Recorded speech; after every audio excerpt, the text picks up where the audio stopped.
Ahlan wa sahlan Ustadz, yang terhormat Ustadz Farid Nu'man, Komite Azhari Islamic School, ibu-ibu panitia, ibu-ibu penanggung jawab kajian Muslim Azhari, serta jamaah lain yang tidak bisa saya sebutkan satu persatu.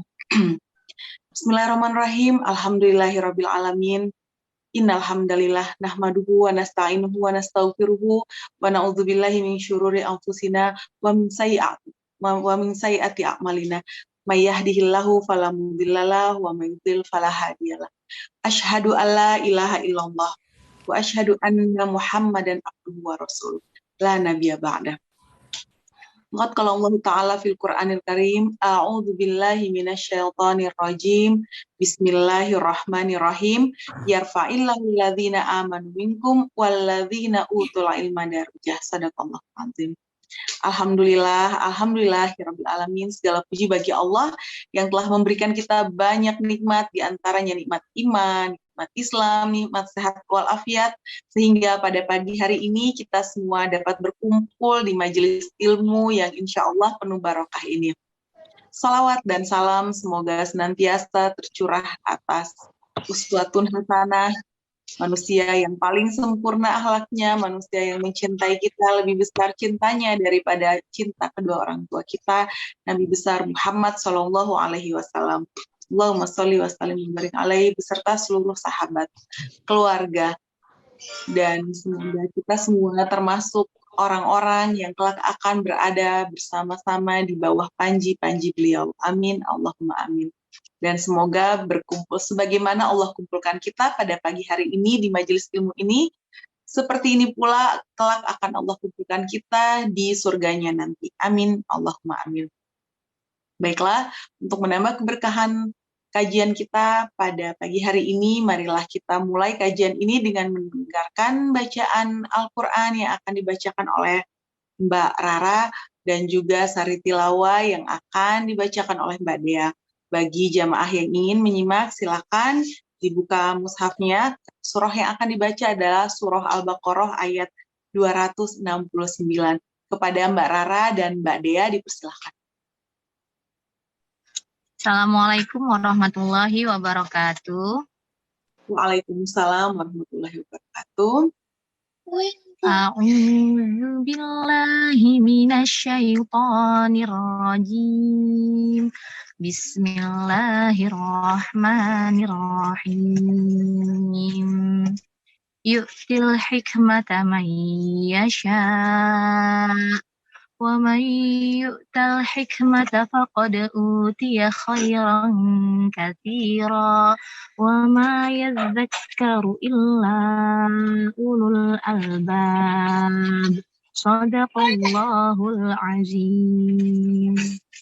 Allah menganugerahkan al-hikmah, kefahaman yang dalam tentang Al-Quran dan As-Sunnah, kepada siapa yang dikehendakinya. Dan barang siapa yang dianugerahi hikmah, ia benar-benar telah dianugerahi karunia yang banyak. Dan hanya orang-orang yang berakal lah yang dapat mengambil pelajaran. Maha benar Allah dengan segala firman-Nya.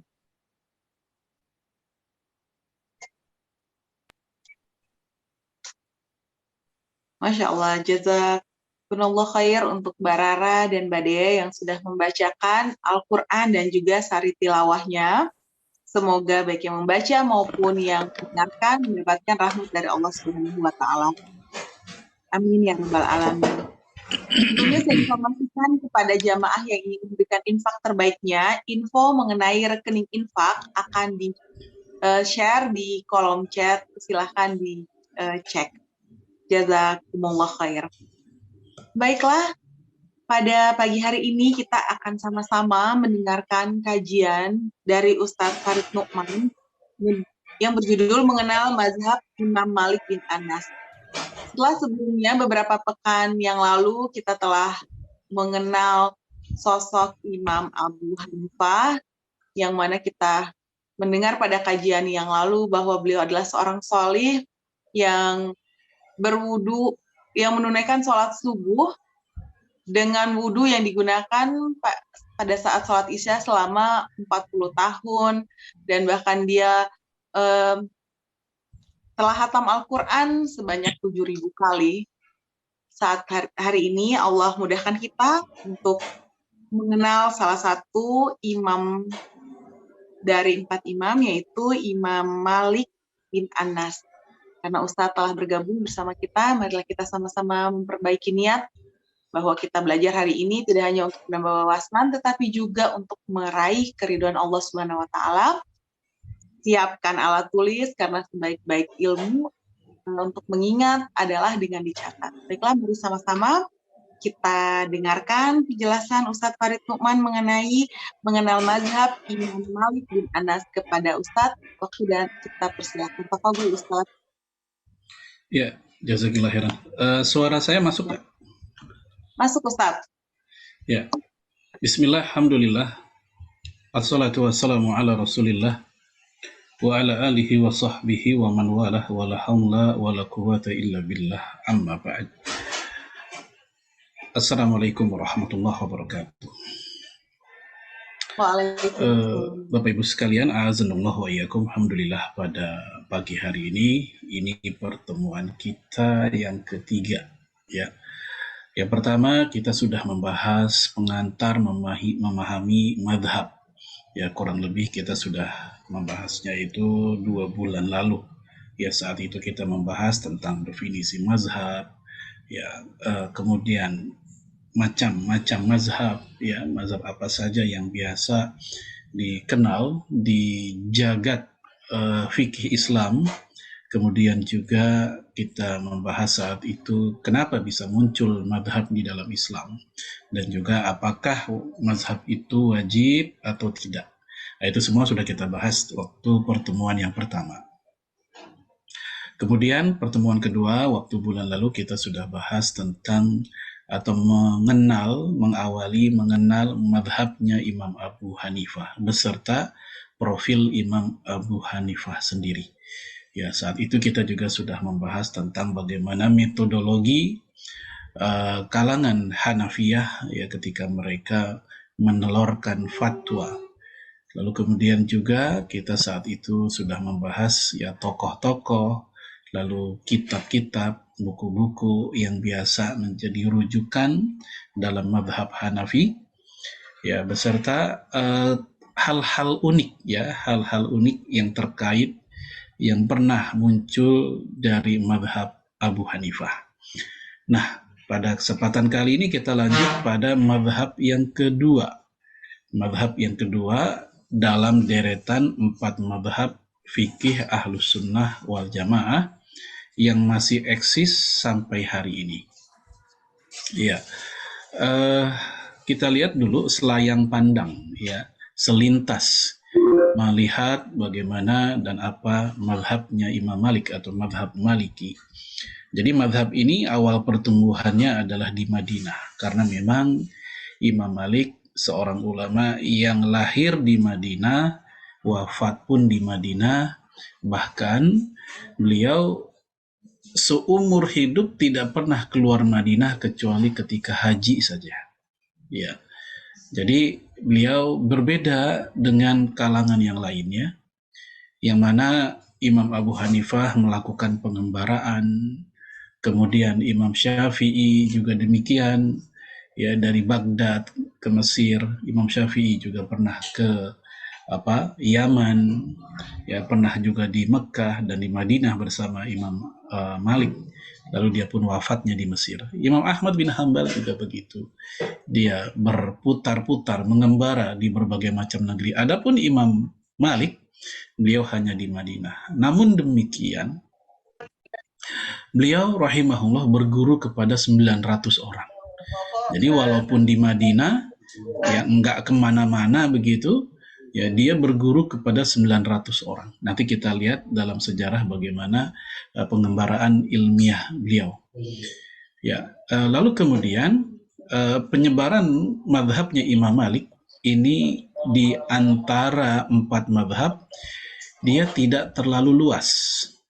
Jadi ada 2 mazhab yang penyebarannya tidak terlalu luas, yaitu madhabnya Imam Malik dan madhabnya Hambali. Ya, yaitu seperti ke Mesir, Tunisia, ya ini bukan Tunia ya, Tunisia ini. Kemudian Maroko, Maghrib istilah lainnya. Kemudian Andalusia, di saat Andalusia masih bercokol kepemimpinan kaum muslimin di sana sebelum kemudian dikuasai dan direbut oleh Nasrani. Kemudian madhabnya Imam Malik ini merupakan madhabnya ahli hadis di Hijaz. Karena Imam Malik memang ahli hadis. Nah, inilah yang nanti kemudian membuat dia berbeda coraknya dengan madhabnya Imam Abu Hanifah. Di mana madhab Hanafi dominasi ro'iyu, dia begitu kentara, walaupun mereka juga menggunakan hadis tentunya. Tetapi dibanding madhabnya Imam Malik, maka madhabnya Imam Malik ini merupakan madhab yang dominannya menggunakan hadis jauh di atas yang menggunakan ro'yu atau semata-mata pendapat. Ya, kemudian sanad keilmuannya ini Imam Malik mengambil ilmu dari Nafi'. Nafi' ini tabi'in dan dia pelayan dari Ibnu Umar. Kemudian dari Ibnu Umar dan dari Nabi Shallallahu Alaihi Wasallam. Ya, para ulama menyebut ini silsilah al-Zahabiyah atau silsilatul Zahab, ya rangkaian emas, karena mereka semua merupakan tokoh-tokoh utama ya keilmuan di masanya masing-masing. Imam Malik di masanya, Nafi' di masanya, Ibnu Umar di masanya. Sehingga kalau ada hadis dengan sanad Malik, Nafi, dan Ibnu Umar, maka itu hadis dipastikan kesahihannya. Dan sanad seperti ini ya bukan hanya dimiliki oleh Imam Malik, tapi juga ada beberapa ulama lain yang memiliki istilahnya silsilatul zahab, yaitu rangkaian emas sanad keilmuan. Nah, Bapak Ibu sekalian, masalah sanad ini dahulu itu sempat semacam tidak terlalu dianggap penting. Kenapa? Karena saat itu mereka sudah belajar kepada orang-orang yang terpercaya. Ya, khususnya di masa-masa sebelum munculnya huru-hara yang nanti kemudian lahirlah berbagai macam sekte, ada Syiah, ada Murji'ah, ada Khawarij, ada Mu'tazilah. Sebelum masa-masa itu, kaum muslimin dalam masalah keilmuan mereka tak terlalu memperhatikan sanad. Kenapa? Karena memang mereka sudah belajar kepada orang-orang yang terpercaya. Namun ketika masa-masa tadi, ya masa-masa fitnatul kubro, terjadinya slack lah ya di antara para sahabat yang dikompor-kompori oleh kaum munafikun dan Yahudi, ya akhirnya muncullah berbagai macam kelompok tadi. Maka Ibnu Sirin rahimahullah, beliau pun menceritakan dahulu kami kalau mendapatkan riwayat dari seseorang tidak menanyakan, ya ini dari siapa, ini dari siapa. Tapi begitu masa-masa fitnatul kubro tersebut, maka mereka akan bertanya.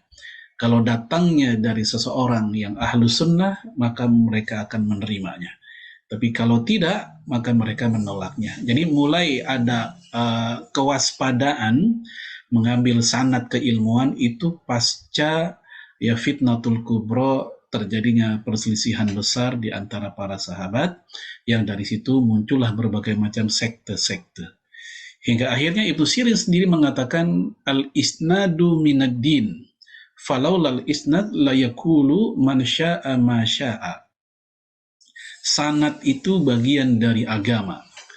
Maka kalau seandainya tidak ada sanad, ya niscaya orang akan sembarangan aja berbicara tentang agama. Baik, ini tentang urgensitas ya sanad ya dalam konteks keilmuan.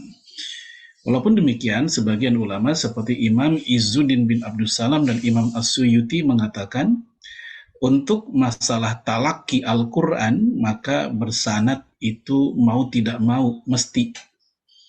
Namun kalau untuk fikih, maka melalui buku-buku yang terpercaya dari para ulama terpercaya, ya, lalu dia membacanya dengan baik, memahaminya dengan baik, kemudian dia sampaikan ke orang lain secara jujur, maka itu sudah cukup walaupun dia tak berjumpa dengan penyusun bukunya. Mungkin karena beda zaman kayak kita. Kita membaca buku-buku para ulama terdahulu dan ulama ini dikenal kredibilitasnya, ya, maka menurut Imam As-Suyuti dan Imam Izzuddin bin Abdul Salam itu pun tidak masalah. Namun tetap lebih utama ada guru yang menjelaskannya. Baik. Kemudian kita masuk pada siapa Imam Malik bin Anas. Ya, Imam Malik bin Anas, dia adalah Syekhul Islam, hujahnya umat ini. Beliau dijuluki Imam Darul Hijrah, imamnya negeri hijrah, maksudnya imamnya Madinah. Ya, para ulama seperti Imam Laits bin Sa'ad itu kalau ke Madinah, ya ini ulama Mesir dia, ya kalau ditanya apa-apa begitu, dia akan bilang, bagaimana mungkin saya berfatwa sementara di antara kita ada Malik bin Anas, ada Imam Darul Hijrah. Padahal Imam Laits bin Sa'ad, sebagian orang ada yang mengatakan dia lebih cerdas dibanding Imam Malik. Namun karena kewibawaan Imam Malik, ya dia pun mengatakan bagaimana mungkin saya berfatwa sementara di hadapan kita ada Imam Malik. Beliau rahimahullah aslinya ya tinggal di Yaman. Kemudian orang tuanya hijrah ke Madinah. Kemudian dia pun menetap di Madinah hingga sampai wafatnya. Kemudian dia lahir tahun 93 Hijriah, ya 13 tahun lebih muda dibanding Imam Abu Hanifah. Perbedaannya adalah Imam Abu Hanifah sempat bertemu dengan para sahabat Nabi, ya sementara Imam Malik tidak pernah bertemu dengan para sahabat Nabi. Beliau hanya bertemu dengan para tabi'in senior. Sehingga Imam Malik dia masuk generasinya tabi'ut tabi'in, ya atau atba'ut tabi'in. Jadi beliau bukan seorang tabi'in yang bertemu dengan sahabat, dia hanya seorang yang bertemu dengan para tabi'in dan mengambil ilmu dari mereka. Kemudian jamaah sekalian, a'azanallahu ayyakum, ya Imam Malik ya memiliki fisik yang sangat menarik. Ya, beliau putih, ya diceritakan di sini ma ra'aitu qattu bayadan wala humratan ahsana min wajhi Malik. Ya, Isa bin Umar mengatakan, aku belum pernah melihat orang yang berkulit putih dan berwajah kemerah-merahan sebagus, secakep Imam Malik. Wala asyadda bayadi thawbin min Malik, dan tidak pernah aku melihat pakaian yang lebih putih dibanding pakaiannya Imam Malik. Jadi intinya secara penampilan memang seperti itu, dan secara pakaian pun dia pakaiannya yang terbaik. Ya, ini mirip dengan Imam Abu Hanifah, di mana beliau memang pengusaha garmen, ya, yang pernah saya ceritakan pada pertemuan yang lalu, pernah menggunakan mantel seharga 400 dinar, yang kalau dirupiahin kan MM-an itu, miliar-miliaran. Nah, Imam Malik pun juga demikian. Hanya saja memang Imam Malik lebih sederhana secara kekayaan dibanding Imam Abu Hanifah. Ya, ada yang menyebutkan Imam Malik ini ketika masa muda itu memang seorang biduan. Ya, seorang biduan ketika masih ABG lah. Bahkan dalam sebuah riwayat dari beberapa para sejarawan bahwa Imam Malik pernah beliau menjadi apa istilah kita tuh penyanyi ketika ada orang sedang pesta pernikahan. Nah, saat itu usia beliau masih ABG, masih belum masuk ke dalam pembelajaran keilmuan, belum. Nah, beliau berubah total semasa dia belajar hadis hingga sampai menjadi ulama. Bahkan beliau termasuk yang lumayan keras ya kepada para penyanyi. Ya, di mana beliau mengatakan para penyanyi, ya apalagi pemusik, itu termasuk yang tertolak kesaksiannya. Ya, walaupun dia sendiri pernah ketika masa-masa ABG, ya dinilai sebagai seorang biduan, namun dia sudah tinggalkan secara total apa yang pernah dia lalui di masa-masa remajanya itu.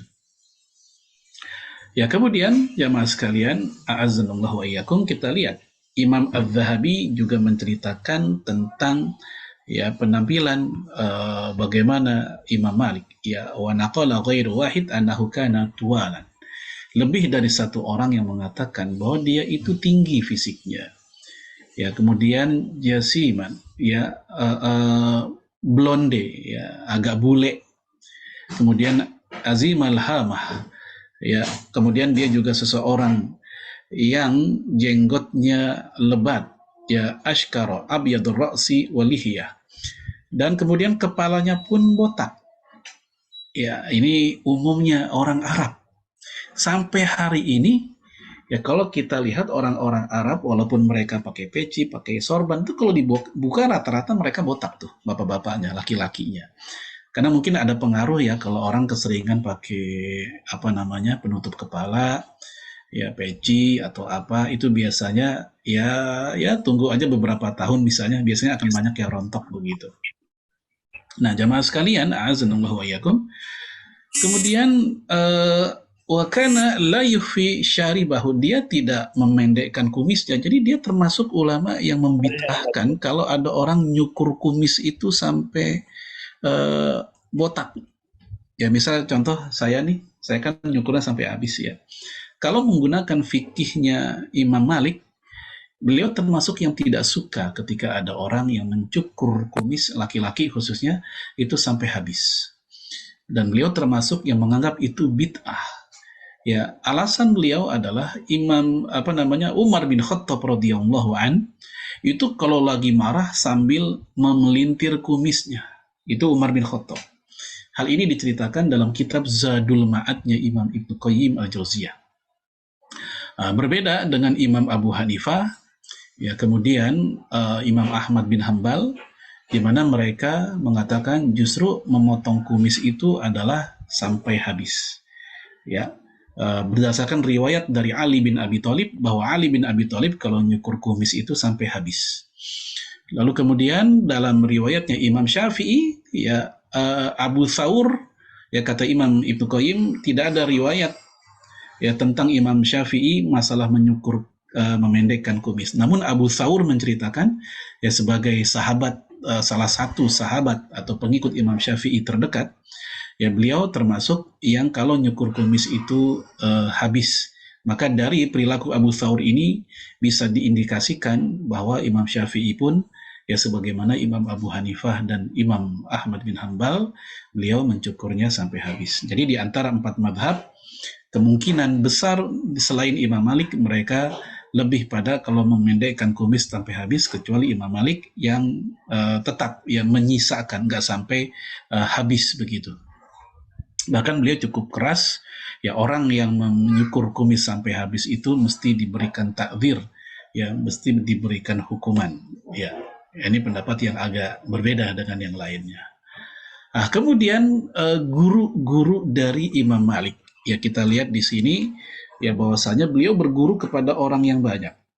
Maka sangat disayangkan ketika banyak anak muda saat ini berguru baru 1 orang, 2 orang, 1 majelis, itu pun 1 kitab, kitabnya pun juga baru muqaddimah doang.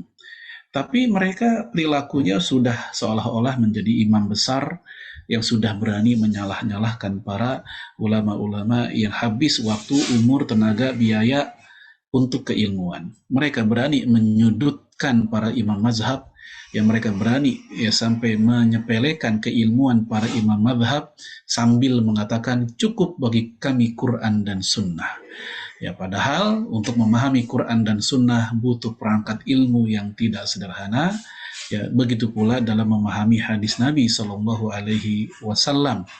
Maka jamaah sekalian, sikap-sikap tersebut ya dengan meremehkan para ulama-ulama terdahulu itu tidak mencerminkan seorang penuntut ilmu yang muaddib, yang memiliki adab yang baik. Baik. Sekarang kita lihat penjelasan ya dari Imam Nawawi ya tentang siapa saja dan bagaimana ya proses pengembaraan keilmuan Imam Malik, walaupun dia tadi ya sudah saya sebut dia nggak pernah keluar dari Madinah ya. Beliau rahimahullah menceritakan tentang Imam Malik ya, Imam Nawawi ini, akhadha Malik, ya Imam Malik mengambil ala tis'imi'ati syekh, ya mengambil dari 900 guru. Ya, ini tentu guru-guru yang kualitasnya kualitas Madinah. Karena para ulama di Madinah itu rata-rata ngambilnya langsung dari sahabat. Ya, berbeda dengan para ulama yang ada di Kufah atau yang ada di Mesir misalnya, itu jumlah sahabat tidak sebanyak jumlah yang ada di Madinah. Kemudian, ya, minhum salasu mi'ati minat tabi'in. Dari 900 guru itu, beliau mengambil dari 300 tabi'in. Dan juga wasitu mi'ah minat tabi'ihim miman ikhtarahu. Dan dia pun juga mengambil dari 600 generasi tabi'ut tabi'in yang seangkatan dengan dia, yang seumuran dengan dia. Ya. Kemudian siapa yang dia pilih? Yaitu yang dia ridhoi. Irtadho dinahu, yang dia ridhoi agamanya, wa fikhahu, fikihnya, wa qiyamahu bihaqqi riwayati wa syurutiha, dan konsistensi mereka terhadap riwayat hadis dan syarat-syaratnya. Jadi betapa Imam Malik memasang standar, ya, untuk kelayakan seseorang diambil ilmunya itu luar biasa ketat. Ada syarat-syarat bagi Imam Malik seseorang layak diambil ilmunya. Ya. Lalu kemudian juga, ya, wa khosalat as-siqah bihi. Orang-orang yang memang bisa dipercaya, kredibel. Kemudian wa tarku riwayah an ahli dain. Dia meninggalkan atau taroka riwayah an ahli dain. Beliau meninggalkan riwayat dari seorang ulama atau syekh yang punya utang. Jadi seorang ulama atau syekh yang punya utang, dia nggak mau ngambil riwayat darinya. Kenapa? Karena biasanya orang kalau banyak utang, banyak janji. Kan gitu, kalau ditagih kan banyak janji.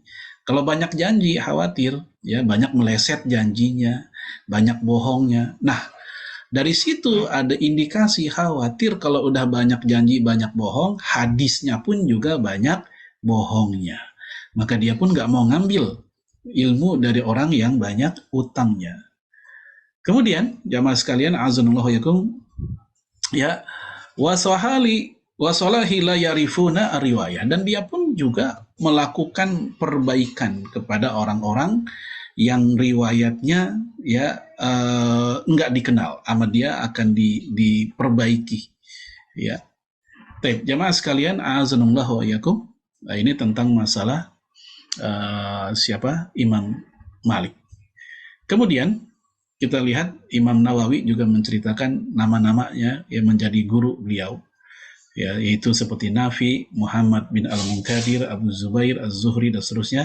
Ini nama-nama pentolan ulama di zamannya. Buat mereka-mereka yang terbiasa mengkaji kitab-kitab para ulama, ini nama-nama ini bukanlah nama-nama yang asing di antara para ahlul ilmi. Baik, kemudian ini cerita dari Imam Bukhari. Qala Al-Bukhari as-sahlu asanid Malik an-Nafi an Ibni Umar. Ini yang saya katakan tadi. Sanad yang paling sahih itu adalah sanadnya Imam Malik, Nafi, dan Ibnu Umar. Ya. Dan juga ada yang mengatakan seperti Syafi'i an Malik an Nafi an Ibni Umar. Ada tambahan Imam Syafi'i. Ya, karena Imam Syafi'i juga terpercaya, kredibel. Dia ngambil dari Imam Malik, karena Imam Syafi'i salah satu murid andalan dari Imam Malik, yang berguru kepada Imam Malik di masa beliau masih belia belasan tahun, yang saat itu Imam Malik usianya sudah sepuh. Bahkan Imam Malik memberikan kursinya kepada Imam Syafi'i sebagai pengganti posisi dirinya dikala dia tidak bisa hadir dalam majelis, maka Imam Syafi'i diberikan kesempatan oleh Imam Malik untuk mengajar menggantikan dirinya.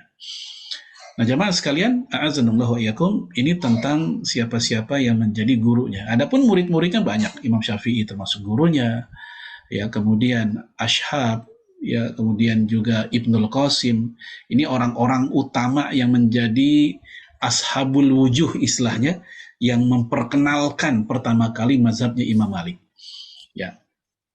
Kemudian kita masuk pada bagaimana pujian ulama, sanjungan para ulama kepada Imam Malik. Ya. Kita lihat hadis yang dianggap apa istilahnya, memprediksikan tentang keberadaan atau lahirnya Imam Malik.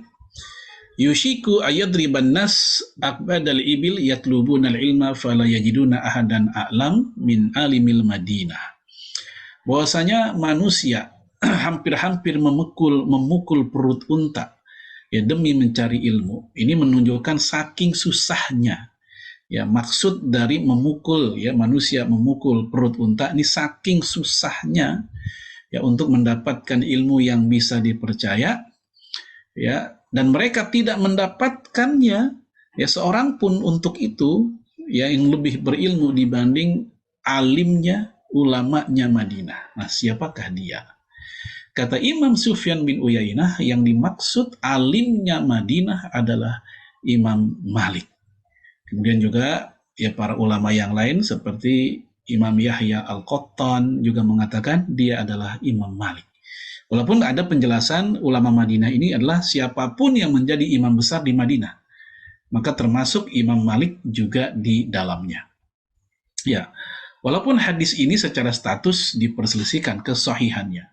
Ada yang mengatakan sahih seperti Imam Hakim, Imam Zahabi, Imam Tirmidzi mengatakan sanadnya hasan, namun ada yang mendhaifkan seperti Syekh Syuaib Al-Arnaud, Al-Albani dan yang lainnya. Nah, kalaupun ini hadis dhaif, maka Imam Malik termasuk salah satu yang dimaksud dalam atau kategori hadis ini, yaitu seorang ulama, seorang alim di Madinah.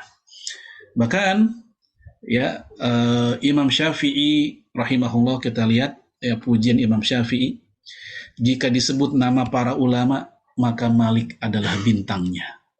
Ya, Sufyan bin Uyainah mengatakan Malik adalah ulamanya Hijaz dan dia adalah hujjah pada zamannya. Apa sih maksudnya hujjah pada zamannya? Pokoknya kalau ada apa-apa nanyanya ke dia gitu. Ya, jawaban dia udah hujjah, udah dalil. Tanpa harus si penanya capek-capek nyari ayat, nyari hadis, maka jawaban dia itu udah hujjah. Maka sering kita dengar para ulama memuji guru atau para syekh yang lain mengatakan si fulan itu hujjah zaman kita. Atau Imam Al-Ghazali sering dikatakan hujjatul Islam, hujjahnya Islam. Artinya buat kita yang orang awam, sebenarnya tanpa harus nyari ayat, nyari hadis, jawaban mereka atau keterangan mereka itu udah cukup. Kenapa? Karena keterangan mereka nggak mungkin asal bicara, pasti berasalkan dari Al-Quran dan hadis. Oleh karenanya para ulama mengatakan jawaban seorang syekh kepada orang awam itu udah hujjah bagi orang awam tersebut. Ya, tanpa harus si orang awam nanya apa ayatnya, apa hadisnya, maka jawaban atau uraian dari gurunya tersebut itu sudah menjadi dalil bagi mereka. Kemudian Imam Syafi'i berkata, tidak ada kitab di muka bumi ini yang lebih banyak benarnya, yang lebih banyak sahihnya, tentu setelah Al-Quran ya selain kitab Al-Muwatta. Lalu para ulama ngasih penjelasan, kata Imam Nawawi, ini ucapan Imam Syafi'i ini karena saat itu belum ada kitab Sahih Bukhari dan Sahih Muslim. Karena Sahih Bukhari dan Sahih Muslim ada di generasi di bawah. Ya, generasi kira-kira 1 abad kemudian setelah wafatnya Imam Malik. Nah, sehingga Imam Syafi'i memuji saat itu ya, Al-Muwatta kitab yang paling sahih dibanding kitab yang lainnya. Namun begitu ada Bukhari dan Muslim, maka para peneliti mengatakan Bukhari yang paling sahih yang dibanding lainnya setelah Al-Quran, kemudian Sahih Muslim. Kemudian Wahab bin Khalid, dia mengatakan tidak ada di antara timur dan barat seorang laki-laki yang seamanah ya Imam Malik terhadap hadis Rasulullah alaihi salatu wassalam. Ya, lihat, perbandingan tentang barat dan timur seakan-akan di antara seluruh manusia. Mau di timur, mau di barat, Imam Malik manusia yang paling amanah tentang hadis Nabi. Bunyinya apa? Ya begitu dia sampaikan. Nggak ada pengurangan, nggak ada penambahan. Dan sekaligus itu menunjukkan ya kualitas hafalan Imam Malik. Kalau nggak ada pengurangan dan penambahan, berarti kan hafalannya jitu apa adanya. Sehingga dia disebut yang paling amanah. Imam Abdurrahman bin Al-Mahdi, ya tidak ada di muka bumi ini manusia yang lebih terpercaya dalam hadis Rasulullah alaihi salatu wassalam dibanding Imam Malik. Nah, jamaah sekalian, ini pujian yang luar biasa para ulama ya terhadap Imam Malik. Namun demikian, ini ingin saya tambahkan di sini, walaupun dia seorang ulama besar, yang namanya perselisihan dengan sesama ulama itu ada. Sama kayak zaman kita juga begitu. Ya karena manusia karena ulama tetap sisi-sisi kemanusiawiannya juga ada. Di mana Imam Malik beliau pernah istilahnya anggaplah semacam slack begitu dengan salah satu ulama hadis dan sejarah yaitu Imam Muhammad bin Ishaq. Ketika Imam Muhammad bin Ishaq dia datang atau sedang ngisi taklim, itu datang ke majelisnya beliau, salah satu muridnya Imam Malik. Ya, dia bertanya, aku ingin tahu bagaimana ilmunya Imam Malik. Maka muridnya Imam Malik yang hadir di situ langsung memberikan kitab Al-Muwatta'nya Imam Malik. Nah, Imam Malik, kitab Al-Muwatta'nya Imam Malik baru dibaca tidak lama, baru sekedar dibaca sebentar, dibolak-balik, langsung dilempar oleh Muhammad bin Ishaq. Ya, dengan mengatakan ya seperti ini ilmunya Imam Malik. Ya, maka hal ini nggak diterima oleh murid Imam Malik karena dianggap pelecehan. Ya kalau bahasa kita kayak gini ilmunya Imam Malik begitu. Maka hal itu pun dilaporkan kepada Imam Malik. Maka Imam Malik pun langsung mengomentari Muhammad bin Ishaq dengan mengatakan ya Ibnu Ishaq Dajjal. Itu Ishaq itu Dajjal. Itu luar biasa, mungkin dia marah begitu ya. Ya, nah jamaah sekalian azanallahu yakum, gara-gara disebut Dajjal, maka hadis-hadis atau riwayat Ibnu Ishaq itu langsung jatuh kualitasnya karena dianggap jarah itu ya kritik dari Imam Malik kepada Ibnu Ishaq. Ketika disebut Dajjal membuat riwayatnya Ibnu Ishaq itu ya tidak bisa dipegang. Sementara sikap Ibnu Ishaq kepada Imam Malik yang seperti tadi sama sekali tidak ngefek apapun terhadap posisi Imam Malik. Nah, namun Imam Ahmad bin Hanbal memuji Ibnu Ishaq dengan sebutan thiqah, terpercaya. Imam Zahabi sendiri memberikan komentar yang pertengahan. Dia mengatakan jangan ambil kritikan dari orang yang sedang marah. Jangan ambil kritikan dari orang yang sedang marah. Karena biasanya mengkritik orang sedang marah itu akan ada interest pribadi, ada sisi-sisi pribadi yang berpeluang besar membuat tidak objektif kritikannya karena emosi. Maka dianggap kritikan Imam Malik kepada Ibnu Ishaq ini kritikan yang terjadi karena Imam Malik sedang marah. Ya, karena beliau telah dilecehkan kitabnya oleh Ibnu Ishaq saat itu. Ini pernah terjadi di antara para ulama seperti itu. Nah, sekali lagi, apa yang terjadi di antara mereka, semoga Allah memaafkan, karena memang mereka tetaplah manusia biasa, ada sisi-sisi kemanusiaannya yang bisa dialami oleh siapapun. Kemudian, kehati-hatiannya dan rasa hormatnya terhadap ilmu hadis. Ya, kita lihat di bawah situ, ya kana Malik idza arada ayakhruja yuhaddis tawaddu'a wudu'ahu lis-shalah. Dahulu Imam Malik kalau dia pengen keluar lalu pengen ngomongin hadis, ya maka dia akan berwudu dulu sebagaimana wudu sholat. Ya, jadi kayak orang baca Quran gitu. Biasanya kan kalau kita wudu dulu kan kalau mau baca Quran ya, karena itu bagian dari adab membaca Quran. Ya. Nah Imam Malik bukan hanya Quran, hadis pun dia wudu dulu, ya. Lalu kemudian wala bisa ahsana thiyabi, dan dia pun menggunakan pakaian terbaik. Sekedar ingin menyampaikan hadis, dia wudhu dulu pakai baju yang terbaik.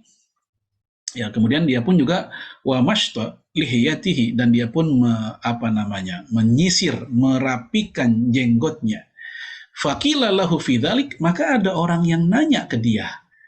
Ya, pengen ngebacain hadis, pengen menyampaikan hadis, kok rapi banget.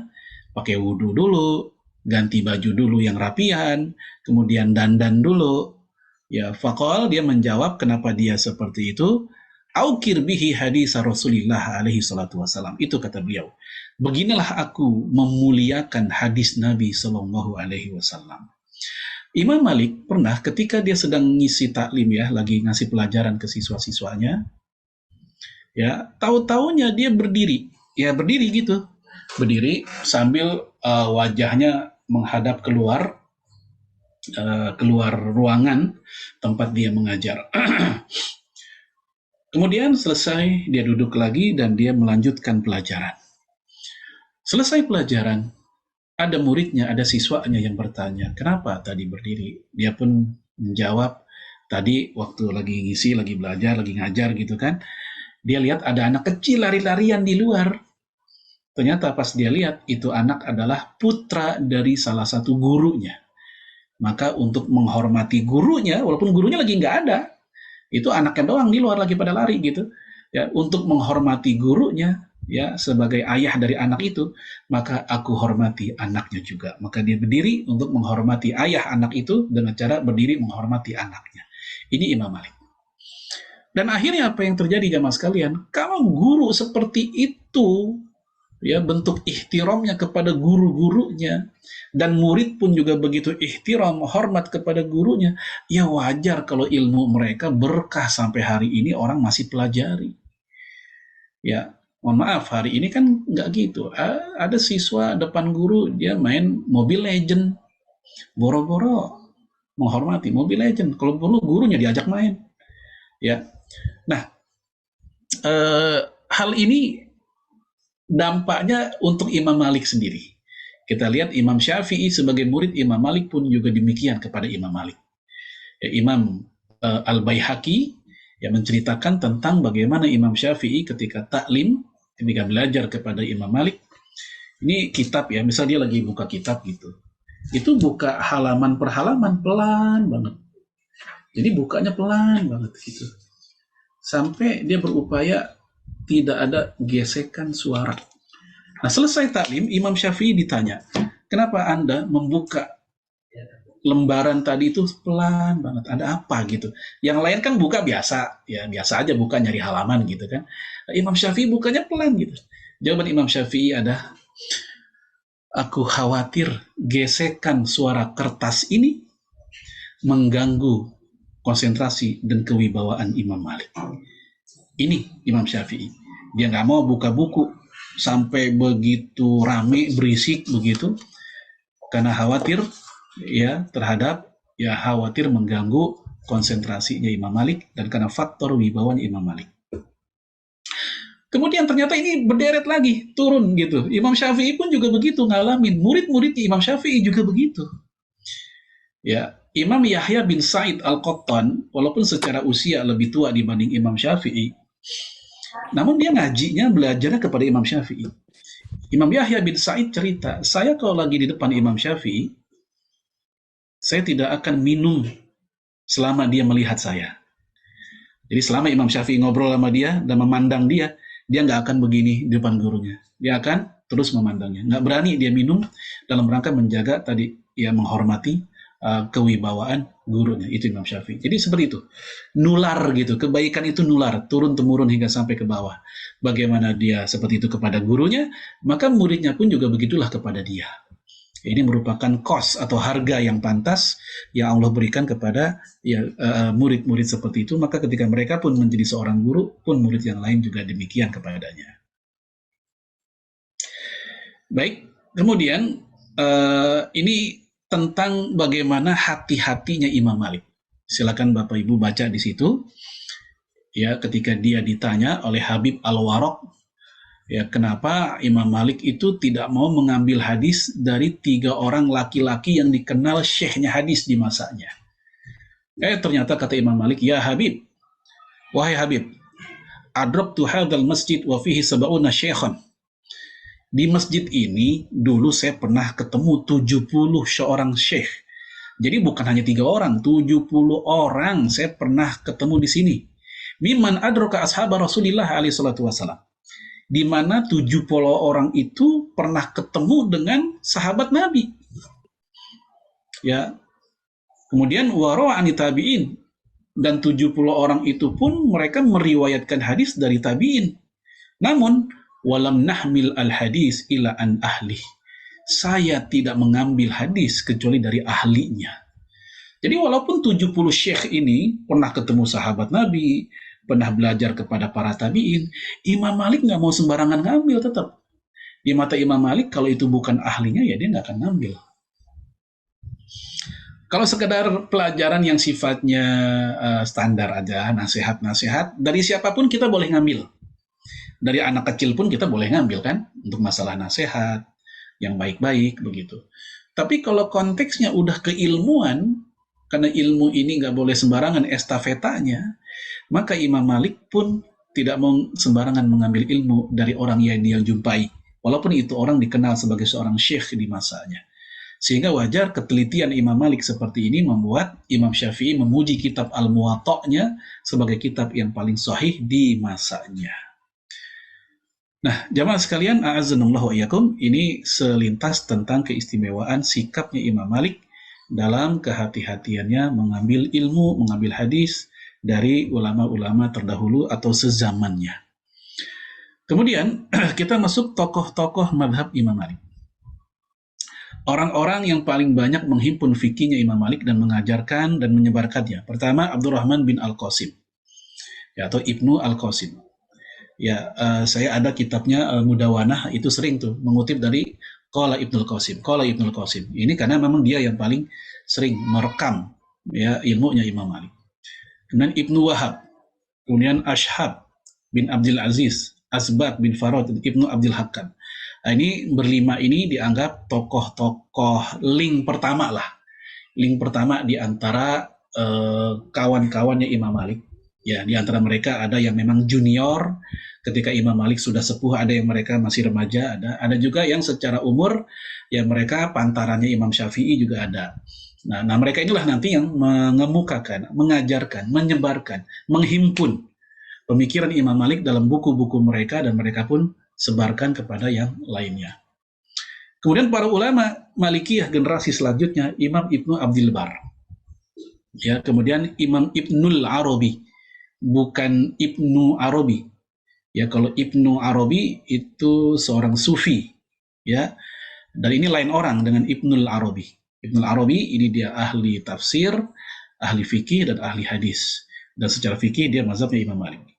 Ya, Abu Muhammad Al-Qayrawani, pengatang kitab Ar-Risalah, Al-Hattab, Ad-Dusuki, An-Nafrawi, Al-Kharasi, ini nama-nama yang paling umum atau yang menjadi penyusun kitab-kitab induk mazhabnya Imam Malik.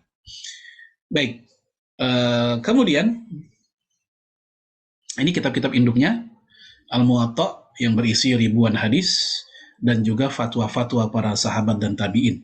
Nah, ini perbedaannya dengan kitab hadis yang lain. Kalau kitab hadis yang lain, ya rata-rata murni hadis. Ya, tapi kalau Muwatta'-nya Imam Malik itu ada tambahan fatwa para sahabat, fatwa para tabi'in. Kemudian Al-Mudawanah, ya, yaitu tentang kumpulan ya pendapat-pendapat, pandangan-pandangan fikihnya Imam Malik. Kemudian Ar-Risalah. Lalu Bidayatul Mujtahid, ini cukup terkenal. Ya, salah satu menteri kita,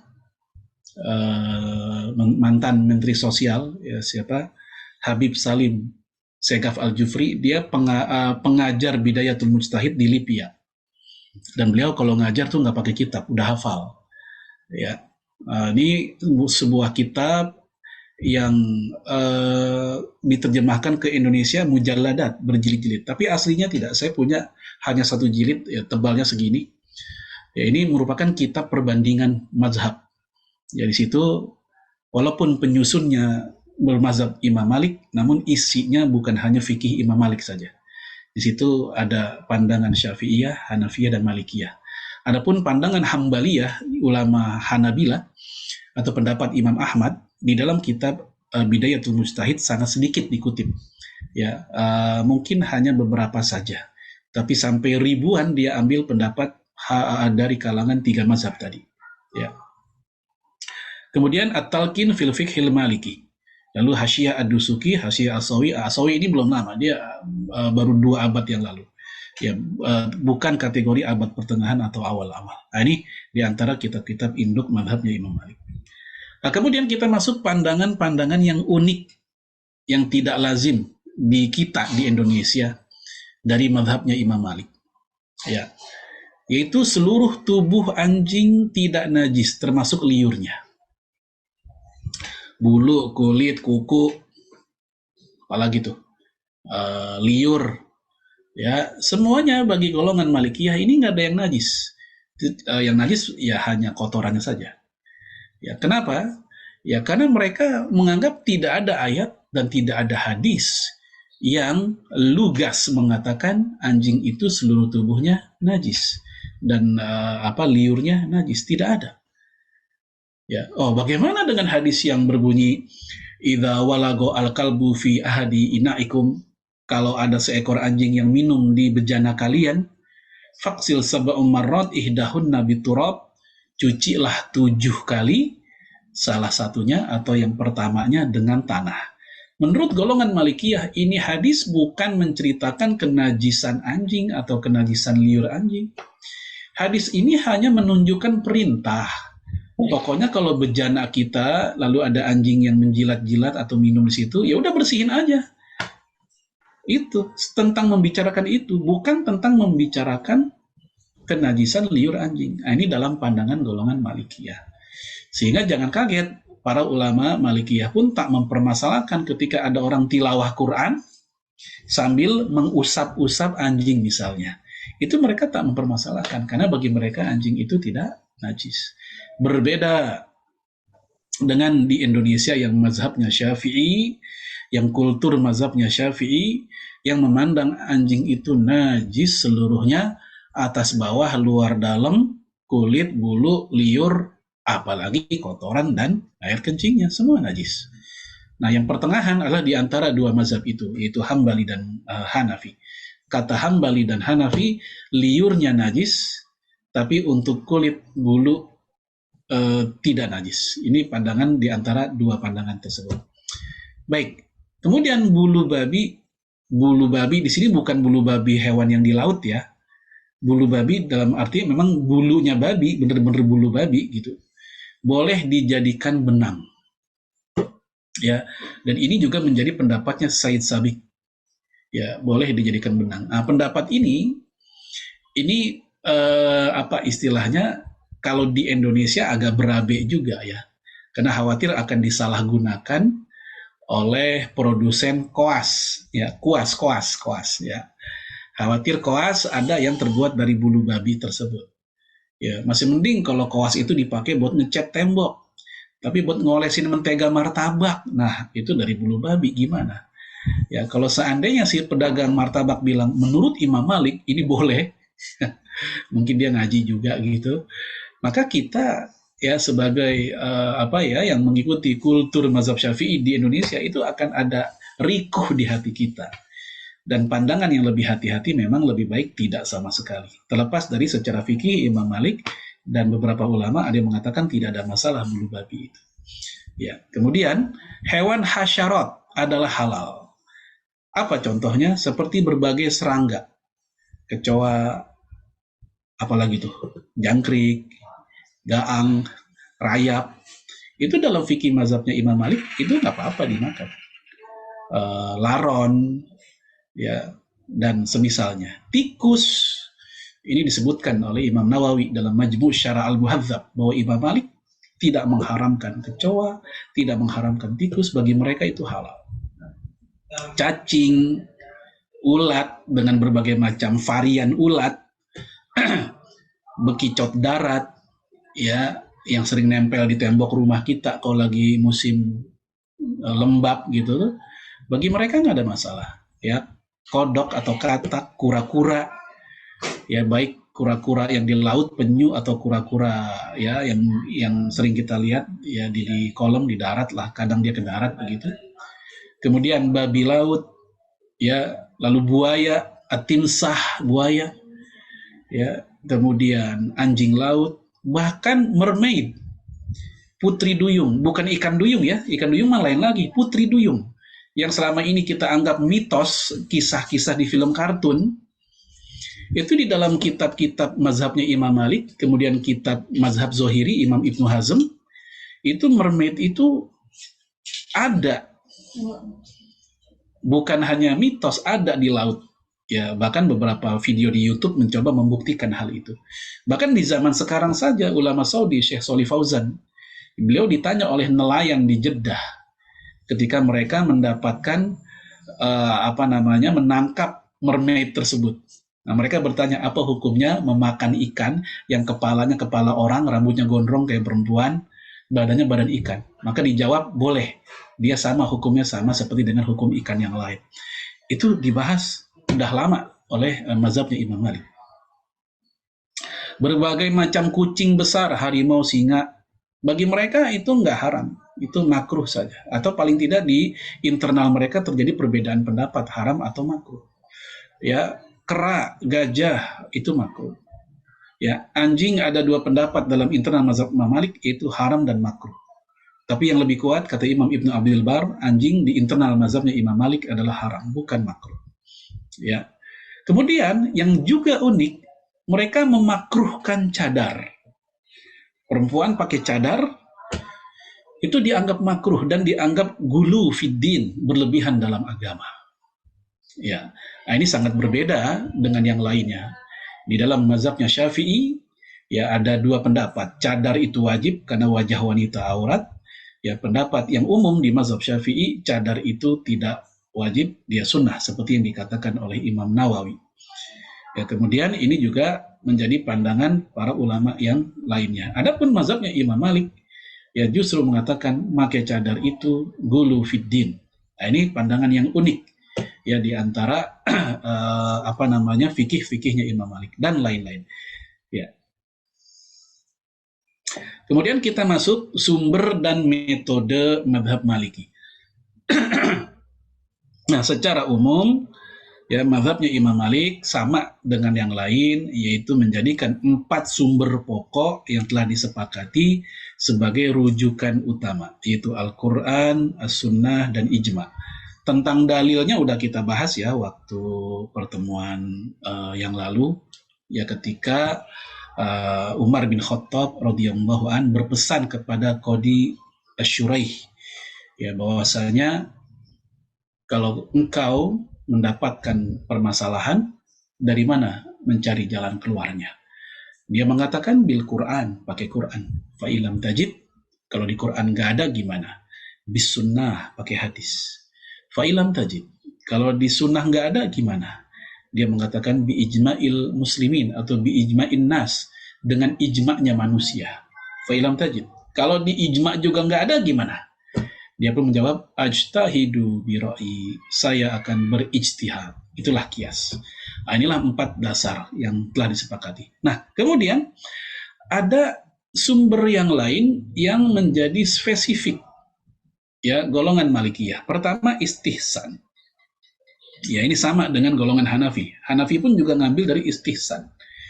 Yaitu mengambil yang dipandang baik. Ya, sebagaimana riwayat Ibnu Mas'ud, maro'a muslimuna hasanan fahuwa indallahi hasanun. Apa-apa yang di mata orang Islam itu baik, maka di sisi Allah juga baik. Wa maro'a muslimuna qabihan fahuwa indallahi qabihun. Apa-apa yang di mata orang Islam itu buruk, maka di sisi Allah juga buruk. Nah, tentu orang Islam di sini maksudnya bukan hanya orang awam, tapi ahli ilmunya. Ini istihsan. Kemudian urf, tradisi. Ini pun juga dipakai oleh mazhabnya Imam Abu Hanifah yang sudah kita bahas waktu bulan lalu. Ya, kemudian amalan penduduk Madinah, perilaku penduduk Madinah itu menjadi dalil oleh golongan Malikiyah. Walaupun ada hadis yang bertentangan dengan perilaku penduduk Madinah, mereka akan lebih menggunakan perilaku penduduk Madinah. Khususnya hadis-hadis yang sanadnya satu jalur alias hadis ahad. Ya, di mana para ulama golongan Malikiyah termasuk murid Imam Malik Abdurrahman bin Al-Mahdi mengatakan jika ada hadis yang sahih ya namun bertentangan dengan perilaku orang-orang Madinah, maka golongan Malikiyah akan mengambil perilaku penduduk Madinah. Apa alasannya? Karena nggak mungkin di Madinah yang mana saat itu para sahabat hidup segitu banyaknya di situ, ya, ketetapan mereka digugurkan oleh satu hadis yang datangnya dari satu orang saja.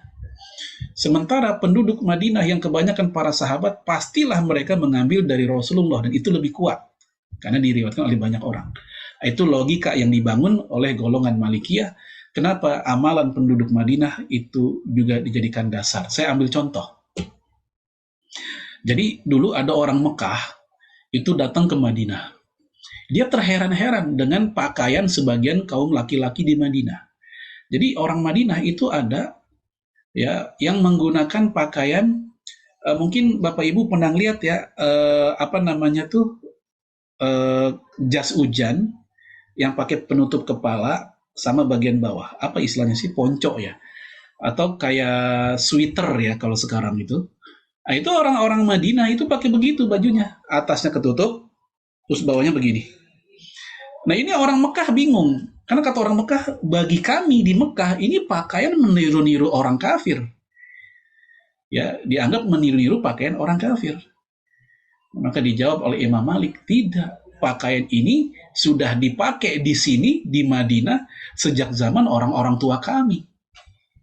Nah ini, itu menjadi dalil buat mereka. Perilaku penduduk Madinah. Dan sampai hari ini, para ulama Malikiyah itu pakaiannya kadang begitu. Nanti Bapak Ibu silakan cek. Ya, ketik aja di YouTube tentang bagaimana pakaian ulamanya para ulama Maroko. Itu begitu, ada penutupnya begini. Kayak model caping gitu, kemudian lanjut gini. Itu bukan pakaiannya pendeta, bukan, itu udah lama sejak zaman dahulu. Ya, Syekh Sa'ad Al-Kalmani, ya masih muda, beliau pun juga bermazhab Imam Malik. Itu ketika ngisi di taklimnya di sana di Maroko atau di mana, itu di YouTube dia begitu pakaiannya. Ya. Ini karena faktor perilaku perbuatan penduduk Madinah sejak dahulu. Contoh yang lain, seperti misalnya kenapa Imam Malik tidak menyunnahkan berpuasa 6 hari Syawal. Bahkan beliau termasuk yang memakruhkan puasa 6 hari Syawal. Berbeda banget dengan umumnya kepercayaan, keyakinan kita di Indonesia itu adalah sunnah. Berdasarkan hadis sahih Imam Muslim, man shoma Ramadan, thumma atba'ahu bisitati ayyamin Syawal kana kasiyamid dahr.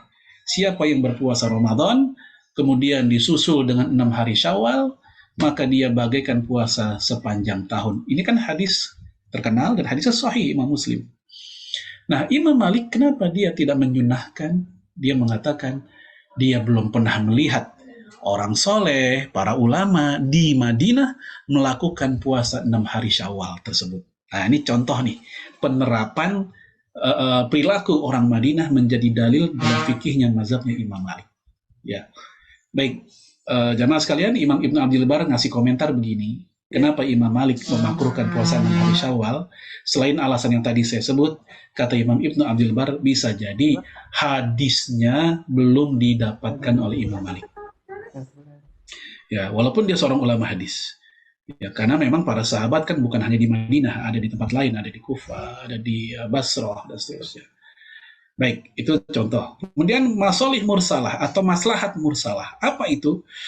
Yaitu perilaku atau hal atau amalan yang tidak ada dalam Quran, tidak ada dalam hadis, namun dia juga tidak bertentangan dan memiliki maslahat. Ya, contohnya adalah kodifikasi Al-Quran menjadi buku. Yang tadinya Al-Quran terpisah-pisah dalam bentuk suhuf-suhuf, mushaf-mushaf, lembaran-lembaran. Di-clipping, dijadikan menjadi kitab seperti sekarang.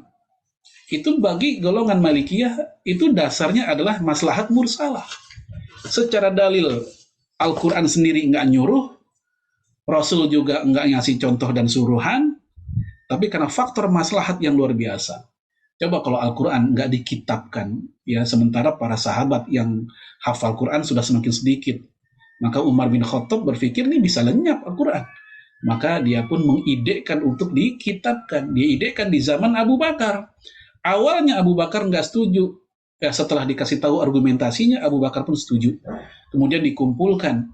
Tapi di masa Abu Bakar pengumpulannya belum rapi. Masih seperti clipping biasa aja begitu. Maka dirapikan di masa Utsman bin Affan radhiyallahu anhu yang kemudian kita kenal dengan istilah mushaf Utsmani. Itu contoh penerapan maslahat mursalah. Contoh yang lain apa? Seperti adanya ilmu tajwid. Ilmu tajwid itu pelajaran ilmu tajwid di Quran nggak disuruh. Ya, di hadis pun Nabi juga nggak pernah memperkenalkan istilah izhar, ikhfa, idgham, tidak ada. Tapi mempelajari ilmu tajwid maslahatnya besar karena Allah suruh warattilil Qur'ana tartila. bacalah Al-Quran secara tartil. Nah, gimana supaya bacanya tartil? Ya, belajari ilmu baca. Apa ilmu bacanya? Namanya tajwid. Walaupun nggak ada dalilnya, belajar tajwid, dia bukan bid'ah, dia sejalan dengan maslahat mursalah. Ini kaidahnya, sekali lagi, Malikiyah. Taib. Ini tentang istihsan, yang tadi sudah kita angkat. Menurut para sahabatnya Imam Malik, istihsan itu adalah memilih pendapat yang terkuat di antara dua dalil. Definisi istihsan ala Malikiyah dengan golongan Hanafiyah agak berbeda. Ya, mereka definisinya seperti ini. Ya, dalam mazhabnya Imam Malik, istihsan ada 4 macam. Meninggalkan dalil karena tradisi. Ya, meninggalkan dalil karena ijma'. Meninggalkan dalil karena maslahat. Dan meninggalkan dalil karena meringankan dan menghindari berbagai kesulitan. Inilah kenapa Imam Syafi'i nggak suka dengan istihsan. Ya, makanya kata Imam Syafi'i, man istahsana faqad syara'a. Siapa yang melakukan istihsan, dia telah menciptakan syariat sendiri. Jadi istihsan ini metode yang enggak disepakati. Makanya saya sudah bahas tadi yang awal, yang disepakati 4 itu, Quran, hadis, ijma, dan qiyas. Istihsan nggak disepakati. Contoh kita lihat dalam mazhab Imam Malik, meninggalkan dalil ditinggalin gitu kan, karena masalah uruf tradisi. Gara-gara ada tradisi atau kebiasaan, dalil pun ditinggalkan. Namun tradisi di sini bukan tradisi yang buruk, maksudnya tradisi yang baik, kebiasaan yang baik. Contoh apa? Misal gini, ya, Bapak Ibu sekalian, aslinya dalam sunnah kan kaum laki-laki rambutnya dimerahin atau dikuningin. Aslinya begitu tuh sunnahnya tuh. Ya, Rasul bilang apa? Hammiru wa soffiru wa khalifu bil majus. Ya, wahai kaum laki-laki, merahilah rambut kalian, kuningilah rambut kalian, dan berbedalah kalian dengan orang Majusi. Maka secara implisit kan ada kesan kalau laki-laki nggak memerahi rambut, nggak menguningi rambut alias di hitam biasa kayak saya gini, hitam aja gitu ya, berarti menyerupai Majusi gitu. Maka supaya nggak menyerupai Majusi, diapain? Dimerahin dan dikuningin. Namun zaman telah berubah. Saat ini rambut hitam itu ya biasa di kalangan kaum muslimin. Sedikit yang memerahi dan menguningi rambut. Artinya sudah muncul sebuah urf atau tradisi atau kebiasaan di tengah-tengah umat Islam. Ya, rambut kita ya seperti ini, nggak dimerahkan, nggak dikuning. Sebab kalau kita merahkan dan kuningkan, justru akan muncul ya syuhroh, ya ketenaran di situ. Wah, dia merah kuning, ya khawatir menjadi pakaian syuhroh. Ya, saya nih ya datang ke pengajian, jenggot saya kuningin, rambut saya merahin, saya datang ke majelis, mungkin jamaah akan kaget. Ya, mereka berpikirnya bukan ke sunnahnya, malah kaget duluan. Waduh, ini Ustadz ngapa jadi alay begini? Merah sama kuning. Ya, itulah kenapa Imam Ibnu Abdil Bar dia memberikan arahan, jika ada sunnah Nabi yang masyarakat kita belum terbiasa, belum teredukasi, belum tahu, maka yang kita lakukan jangan langsung diamalkan, karena khawatir nanti akan muncul fitnah, yang diserang bukan kitanya, tapi sunnahnya. Masa sunnah Nabi begitu? Jadi itu komentar mereka, bukan kitanya yang diserang, tapi harusnya dididik dulu. Ya, diajarkan dulu teorinya, ilmunya, dalilnya. Nah, ini istilahnya arahan dari Imam Ibnu Abdil Bar. Nah, ini contoh meninggalkan dalil karena urf tradisi nggak memungkinkan untuk seperti itu. Walaupun seperti ini, jamaah sekalian, sekali lagi ini bukan berarti sesuatu yang diterima begitu aja oleh para ulama yang lain, tidak. Karena kita sedang mempelajari konsepnya mazhabnya Imam Malik. Oh, seperti itu toh konsepnya mazhabnya Imam Malik, kayak begitu. Ya. Contoh yang lain, kita kan pernah dengar gini, bahwasanya Rasul bilang, kul biyaminik, ya gulam, samillah, wahai bocah, anak kecil nih, kalau makan sebutlah nama Allah. Kul biyaminik, kalau makan pakai tangan kanan. Wa kul mimma yalik, dan kalau makan, makanlah yang deketan. Nah, kalau kita baca hadis ini, maka kita ya makan yang deketan aja. ya untuk menjalankan sunnah dalam hadis tersebut. Namun Imam Ibn Abil Bar, seorang tokoh mazhabnya Imam Malik, dia bilang begini, itu tergantung tradisi makan. Kenapa Rasul bilang makanlah yang lebih dekat, jangan yang jauh-jauh? Ya, umutlah, comotlah, ambillah yang dekat, jangan yang jauh-jauh. Karena budaya makan di masa Rasul, makanan itu cuma satu jenis. Semuanya sama, roti semua. Buat apa ngambil yang jauh? Yang dekat kan roti juga, yang jauh roti juga. Nah, ketika zaman udah berubah, sekarang kita kalau lagi makan bareng-bareng, kan lauknya macam-macam tuh. Depan kita air putih, sebelah sini kobokan, yang ini acar, ini sambal, ini yang dekat sama kita. Kalau pakai hadis tadi, yang kita makan acar sama sambal doang. Sementara nasi dan lauknya jauh-jauh di sana.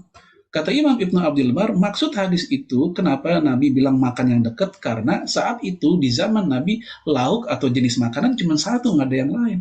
Makanya kalau diambil yang jauh sama yang dekat kan sama juga, apa bedanya? Ah, sekarang ketika tradisi makan sudah berubah, maka nggak ada masalah kita ngambil yang lebih jauh. Karena itulah yang ingin kita makan, sementara yang dekat adalah kobokan tadi. Nah, itu contoh bagaimana seringkali para ulama Malikiyah mereka meninggalkan dalil karena masalah tradisi. Ya bukan karena mereka meninggalkan dalil, nggak mau berdalil, bukan. Tapi karena faktor mereka melihat adanya sebuah dalil karena emang ada tradisi yang menuntut seperti itu di masa Rasul mengatakan demikian. Dan lain-lain. Ya ini tentang istihsan ya. Cukup banyak contohnya tadi. Kemudian tradisi. Ya, tradisi yang dimaksud sebagai pijakan hanyalah tradisi yang sahih. Yang sebuah persoalan tidak ada pembahasannya dalam nas, tapi itu tradisi pun juga baik, bagus, bukan asal tradisi. Tradisi buruk itu bukan dalil dan emang nggak mungkin dibicarakan sebagai dalil. Ya, Syekh Abu Zuhra mengatakan ini adalah dasar yang dijadikan sumber pengambilan kalangan Hanafiyah dan Malikiyah dalam tema-tema yang memang tidak ada dalam nas, tidak ada di dalam Quran dan hadis. Urf atau tradisi adalah apa-apa yang biasa terjadi di tengah manusia berupa hubungan interaksi mereka dan berjalan pada berbagai urusan mereka. Ya, ini dihitung sebagai salah satu dasar dalam usul fikih. Itulah kenapa dalam mazhabnya Hanafi dan Maliki, jual beli itu nggak kudu adanya salaman, saya terima duitnya, lalu dijawab, saya terima berasnya. Coba bapak-bapak ibu-ibu kalau beli apa di warung, kan tinggal ngasih duit doang sama barang kita terima. Beli apa? Beli gula. Ini gulanya, ini duitnya. Kan selesai. Udah terjadi tuh transaksi dan dianggap sah. Nah, karena tradisi ini berjalan berabad-abad lamanya, dan dia telah menjadi dalil, sehingga bagi golongan Hanafi nggak ada masalah tradisi tersebut sah. Walaupun mereka tidak ada ijab qabul sebagaimana saya terima duitnya, saya terima barangnya. Ya, nggak sampai seperti itu. Sementara kalau dalam mazhab yang lain, dianjurkan dalam jual beli adanya ijab qabul. Beda dengan ngasih hadiah atau sedekah. Ngasih hadiah atau sedekah, termasuk juga zakat, ijab qabul tanpa diucapkan udah sah bagi mereka, itu hanya sunnah. Seperti yang dikatakan Imam Suyuti dan Ar-Rafi'i, bahwa ijab qabul dalam sedekah, dalam zakat, dalam hadiah, itu sunnah. Ya, untuk diucapkan, seandainya udah dikasih, itu udah selesai. Beda dengan jual beli. Nah, bagi golongan Hanafiyah, jual beli pun seandainya nggak terucapkan, sekedar terima barang dan terima duit, itu udah selesai. Itu urf, tradisi yang udah berlangsung berabad-abad lamanya. Nah, hari ini ternyata kalau kita lihat, justru di dunia yang bermazhabkan Syafi'i pun pendapat Hanafi yang dipakai.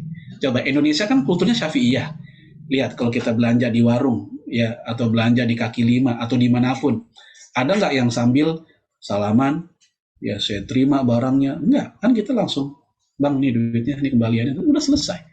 Termasuk juga jual beli online. Jual beli online itu sangat nggak mungkin terjadi ijab qabul sebagaimana yang tadi saya sebut, jabat tangan segala, udah nggak mungkin. Maka jual beli online itu kalau konsepnya menggunakan mazhab Hanafi, lolos dia, nggak ada masalah sama sekali. Ya, transaksi telah terwujud walaupun tidak ada perjumpaan, apalagi salaman di antara pembeli dan penjualnya. Kemudian yang ketiga yaitu tentang amalan penduduk Madinah. Ini sudah kita bahas tadi ya. Ya, ini komentar Imam Abdurrahman bin Al-Mahdi, Al-Sunnah Al-Mutaqaddimah min Sunnati Ahli Madinah khairun minal hadis. Kebiasaan masa lampau dari tradisi penduduk kota Madinah itu lebih baik daripada hadis. Itu sampai kayak begitu mereka. Maksudnya dari hadis apa? Dari hadis yang ahad. Apa hadis ahad? Yang jalur periwayatannya satu sanad. Ya, adapun hadis mutawatir yang banyak orang, banyak perawi dari generasi ke generasi, itu jelas lebih utama dibanding amalan penduduk Madinah. Ya. Ya, kemudian yang terakhir yang tadi sudah kita bahas juga maslahat mursalah. Nah, maslahat mursalah di sini saya sudah mengambil beberapa contoh ya, seperti tadi pembukuan Quran, kemudian belajar tajwid.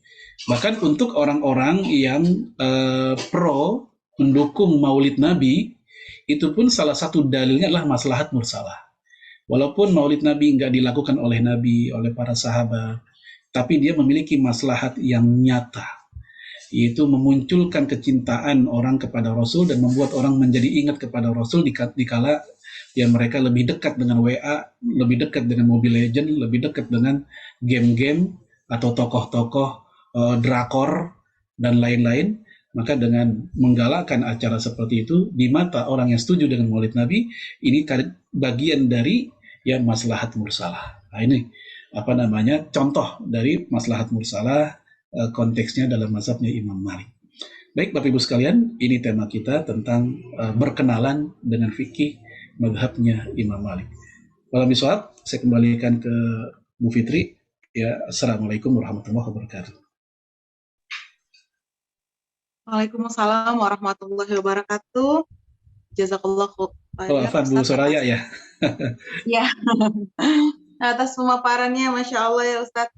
Ini sebelum saya buka sesi tanya jawab, boleh ya saya yang tanya duluan ya Ustadz, nih melengkapi catatan nih Ustadz mengenai adanya perbedaan pendapat secara internal dalam mazhab Maliki tentang anjing tadi, kan ada yang makruh dan ada yang haram ya Ustadz ya. Nah, yang ingin saya tanyakan itu maksudnya ini anjing ini mengenai makan anjingnya atau seperti apa Ustadz? Karena kan tadi dijelaskan kan memakan anjing maksudnya. Memakan anjing ya Ustadz ya? Iya. Alasan golongan Malikiyah kenapa kok ada yang nggak sampai mengharamkan, hanya memakruhkan saja, karena memang tidak ada ayat atau hadis yang secara khusus dan lugas mengatakan haramnya makan anjing. Ya, lalu dari mana nih mayoritas ulama kok mengharamkan anjing itu dari mana? Ada hadis walaupun tidak menyebut anjing tapi indikatornya anjing termasuk, yaitu dalam hadis Imam Bukhari. Ya, bahwasanya nahan Nabi sallallahu alaihi wasallam an akli dhinabin minas siba. Ya, Rasulullah melarang kita memakan hewan yang memiliki gigi taring tajam yang dengan gigi itu dia mencabik-cabik mangsanya, mencabik-cabik hewan yang dia makan. Maka walaupun hadis ini nggak nyebut anjing, ini koridor jadinya, sehingga hewan manapun yang seperti itu dia masuk. Ya, mulai kucing, anjing, beruang, singa dan semisalnya dia masuk, maka dia dilarang. Ya, dengan kata naha, ya Rasul melarang dan ini menunjukkan keharamannya. Nah, kenapa ada yang sekedar mengatakan makruh nggak sampai haram padahal Nabi larang? Ya karena bagi mereka harus menggunakan pakai kalimat tegas. Misal hurrima, diharamkan, atau haramallah, Allah mengharamkan. Tapi kalau sekedar naha itu masih bisa ngelarang, tapi mungkin larangan makruh saja, begitu. Tapi mereka tetap ya kalaupun istilahnya itu dimakruhkan nggak sampai haram, mereka menganjurkan itu dengan cara disembelih sebagaimana hewan secara umum, kemudian baru setelah sembelih dipotong kepalanya nggak usah. Itu seperti itu di kalangan Malikiyah, termasuk ular pun bagi golongan Malikiyah nggak sampai haram. Ya caranya gimana? Potong kepalanya supaya bisanya hilang, baru yang sebelah situnya yang dimakan. Tapi pandangan ini memang sekali lagi bertabrakan dengan mainstream. Ya alasan mereka seperti tadi dan sudah saya sebut, dalil mayoritas adalah karena Rasul melarang kita mengkonsumsi hewan yang bertaring, maka anjing pun termasuk di dalamnya. Itulah kecerdasan Rasul, karena Rasul sepanjang hidupnya kan nggak mungkin pernah melihat semua hewan. Cukup Rasul Iya, sebut koridornya saja, maka apapun yang masuk koridornya, maka dia masuk di dalamnya. Walau bisa. Ya. Masya Allah. Baik Ustadz, ini saya bacakan dulu ya, kita masuk ke dalam sesi tanya jawab. Ini sudah ada yang raise hand, tapi saya bacakan dulu yang di kolom chat ya Ustadz ya. Assalamualaikum, ini dari Abu Aslam. Saya mau tanya Ustadz, dalam mazhab Syafi'iyah, rukun sholat ada 13 atau 17, termasuk membaca Al-Fatihah tiap rakaat. Nah, yang dipertanyakan Ustadz, pertanyaannya apakah rukun-rukun dalam mazhab Imam Malik beberapa asatiz menyarankan agar tidak mencampur mazhab dalam satu paket amal. Itu seperti apa Ustadz? Ya, untuk rukun sholat dalam mazhabnya Imam Malik itu ada 14. Ya, dalam kitab Al-Mawsu'ah Al-Fiqhiyah Al-Kuwaitiyah itu dikatakan 3 mazhab sepakat rukun sholat ada 14, yaitu mazhab Maliki, Syafi'i, dan Hanabilah. Adapun Hanafi mereka lebih sedikit apa-apa yang menjadi rukun di mazhab 3 mazhab tersebut itu tidak menjadi rukun bagi mazhab yang lainnya. Baik, ini saya bacakan ya dari kitab Al-Mawsu'ah Al-Fiqhiyah ya, bahwasanya zahabal jumhur fuqaha, mayoritas ahli fikih mengatakan Al-Malikiyah, lihat Malikiyah, Wasyafi'iyah, kemudian Syafi'iyah, wal Hanabilah, kemudian Hambaliyah, ila anna arkanis shalah, bahwasanya ila anna arkanis shalah, rukun-rukun salat itu adalah yang pertama niat, yang kedua takbiratul ihram. Ya, takbiratul ihram itu mengangkat kedua tangannya. Adapun ucapan takbirnya, adapun mengangkat kedua tangannya itu sunnah. Ingat, takbiratul ihram itu ucapan takbirnya. Adapun mengangkat kedua tangannya itu sunnah. Kemudian berdiri, itu yang ketiga. Ini sholat wajib ya, kalau sholat sunnah berdiri nggak menjadi rukun. Kemudian yang keempat, membaca Al-Fatihah. Ya, bagi golongan Hanafi, Al-Fatihah bukan rukun. Bagi golongan Hanafi, Al-Fatihah bukan rukun. Jadi sholat nggak pakai Al-Fatihah sah dalam fikih mazhab Hanafi. Kemudian ruku, itu yang kelima. Yang keenam, i'tidal. Yang ketujuh, sujud. Yang kedelapan, duduk di antara 2 sujud. Yang kesembilan, duduk tasyahud akhir. Yang ke-10, bacaan tasyahud akhir. Yang ke-11, selawat setelah tasyahud. Nah, untuk selawat setelah tasyahud, ini rukun menurut Syafi'iyah. Ya. Adapun yang lain, mereka masih berselisih secara internal di mazhab mereka. Kemudian, ya salam. Itu yang ke-12. Yang ke-13, tumakninah. Ya, ini menurut jumhur, ya tumakninah. Yang ke-14, tertib, berurut. Dari semua itu tidak boleh tidak berurut. Nah, inilah 14 rukun yang disimpulkan oleh para ulama dalam kitab Al-Mawsu'ah Al-Fiqhiyah Al-Kuwaitiyah. Adapun mencampur-campur madhab dalam satu paket ibadah, istilahnya talfiq, ya ada yang memang melarang seperti Imam Ibnu Abidin, kemudian para ulama mazhab Syafi'i mengatakan semua bentuk talfiq dalam satu bentuk paket ibadah itu kebatilan. Ya, ketika misalnya niat dia menggunakan mazhab Syafi'i, dia pakai usolli. Ya. Tetapi begitu kunut dia nggak pakai kunut, di mana nggak pakai kunut adalah mazhabnya Hambali, misalnya begitu. Nah, itu contohnya ya. Nah, itu di mata para sebagian ulama itu nggak boleh. Ingat, sebagian, nggak semua. Seperti saya sudah sebut tadi, Imam Ibnu Abidin, kemudian sebagian para ulama mazhab Syafi'i itu nggak boleh. Karena dianggap ini mempermainkan konsistensi ilmu dan dalil. Nah, sementara Imam Ibnu Qudamah mengatakan talfik itu dibolehkan kalau pertama patokannya adalah dalil itu sendiri.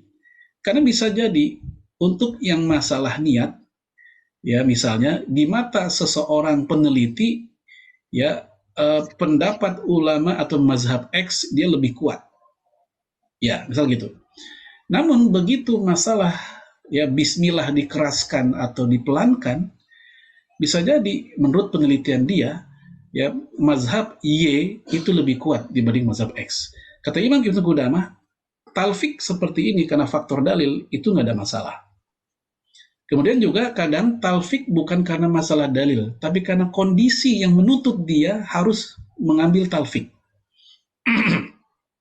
Selama bukan nyari yang enak-enak. Kalau nyari yang enak-enak semua sepakat tuh nggak boleh. Contohnya seorang khotib lagi sholat Jumat, ya lagi khutbah, tahu-taunya kejatuhan kotoran burung.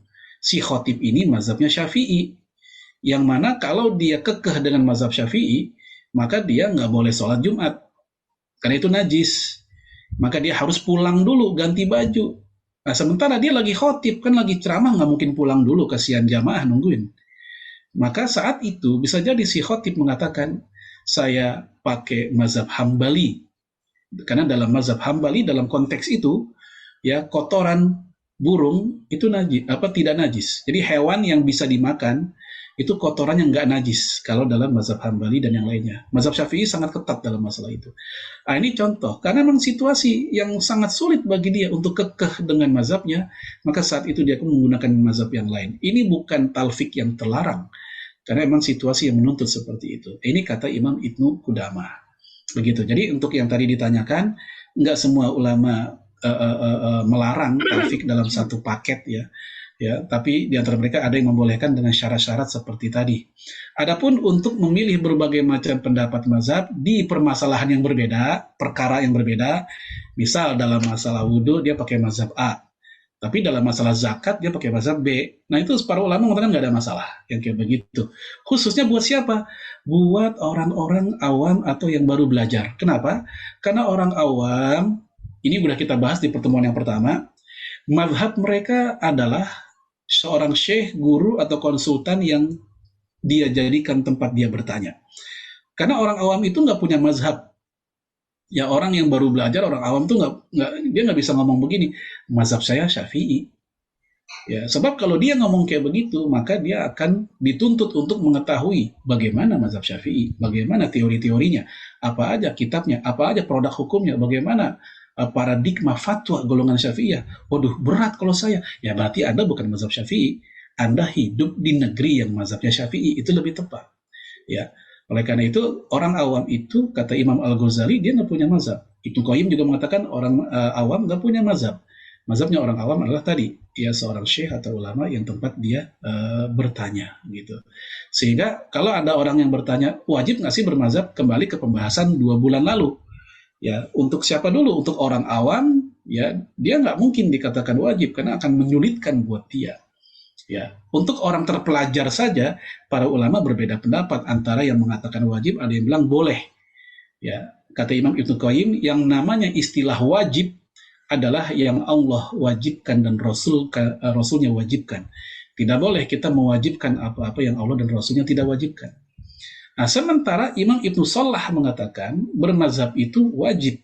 Kita pilih salah satunya. Kenapa? Karena 4 mazhab ini sudah teruji kebaikan, kerapian, dan kesahihannya, di mana mereka semua ulama-ulama terpercaya yang merujuk kepada Quran dan Sunnah. Jadi tentang apakah wajib bermazhab, seperti itu pandangan para ulama. Untuk orang awam, ya untuk orang awam nggak mungkin diwajibkan karena mereka nggak ngerti. Tapi untuk orang terpelajar dan para ulama, tadi ada 2 pandangan. Ada yang mengatakan sekedar boleh saja, ada yang mengatakan itu sampai mengatakan wajib.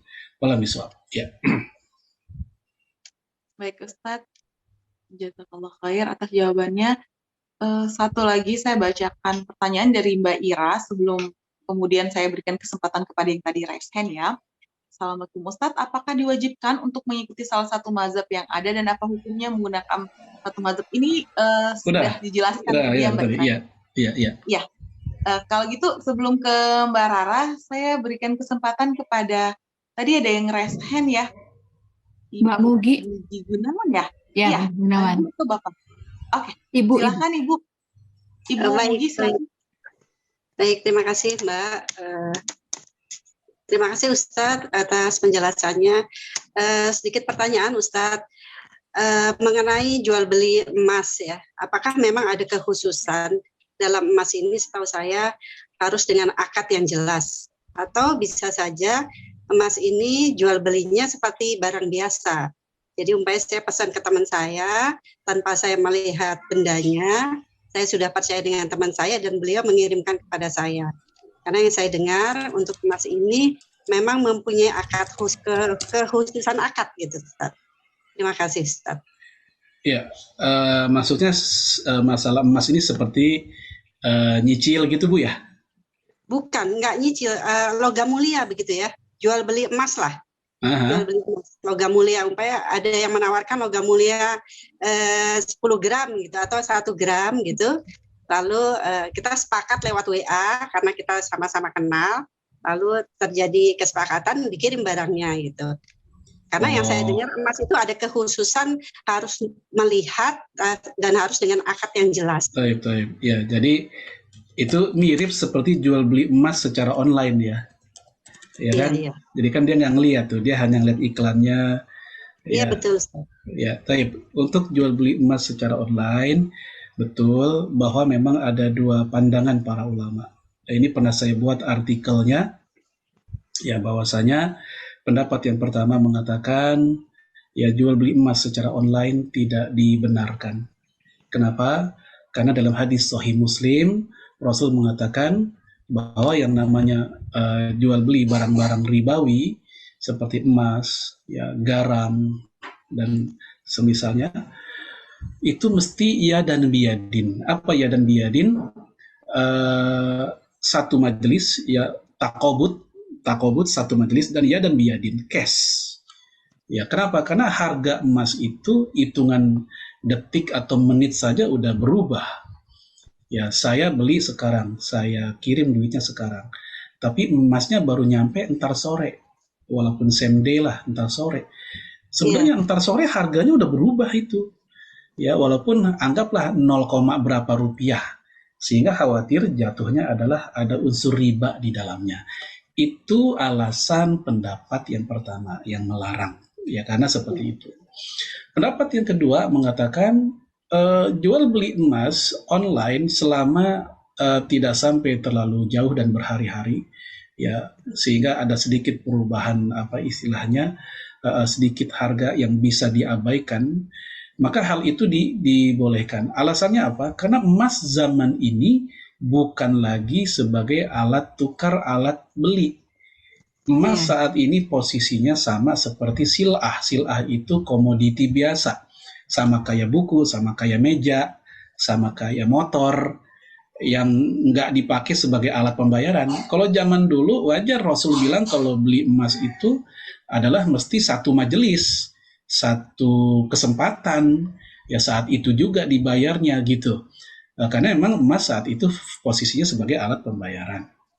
Nah, sekarang kalau seandainya kita beli emas, anggaplah beli sekarang dikirim sekarang tapi nyampenya besok, karena emas posisinya sudah kayak barang biasa, silah tadi, maka ya sama seperti barang-barang yang lainnya. Statusnya sama seperti orang beli buku baru dikirim ntar sore, nyampenya besok misalnya gitu. Itu sama sebagaimana barang tersebut karena posisinya sudah berubah. Karena emas tak lagi menjadi alat pembayaran seperti zaman dulu. Itu pendapat yang kedua. Nah, bagaimana nih sikap kita atau solusinya gimana?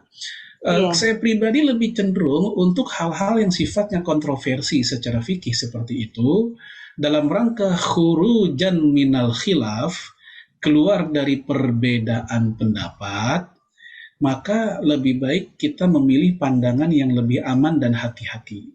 Apalagi jika ada cara lain yang lebih selamat dan disepakati oleh semua pihak halalnya, yaitu beli emas langsung ketemu si pedagangnya. Ya, kalaupun nggak ketemu, kita bisa dengan cara, ini kan ada HP, kita bisa video call kan, kita unjukin, ini emasnya, oke ya, udah ketemu ya, udah ngeliat ya, udah. Kalau gitu gimana? Ya duitnya gue kirim nih, udah. Terus emasnya gimana? Lu simpen aja dulu. Itu nggak apa-apa, masalah nyimpen di mana kan bebas. Mau nyimpen di rumah sendiri, ayo. Mau nyimpen di rumah cucu juga boleh, mau nyimpen di rumah teman juga boleh. Yang penting kan ridho dua-duanya. Yang penting udah ketemu dan udah serah terima, sebagaimana dikatakan oleh mazhab Hanafi tadi, walaupun nggak langsung salaman, ya itu udah sah gitu. Nah, ini jalan tengahnya seperti itu dari dua pendapat tersebut. Ya. Ya. Artinya bisa berubah dengan teknologi ya Ustadz ya. Artinya makanya, kan dengan video call aja bisa gitu.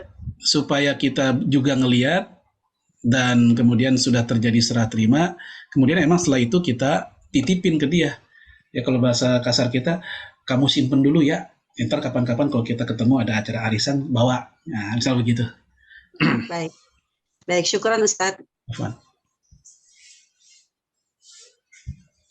Baik, Ustadz, ini kita bacakan pertanyaan selanjutnya. Setelah ini baru Mbak Lina ya, kita bacakan pertanyaan dari Mbak Rara. Assalamualaikum Ustadz. Waalaikumsalam. Izin bertanya, tadi dikatakan para sahabat berselisih.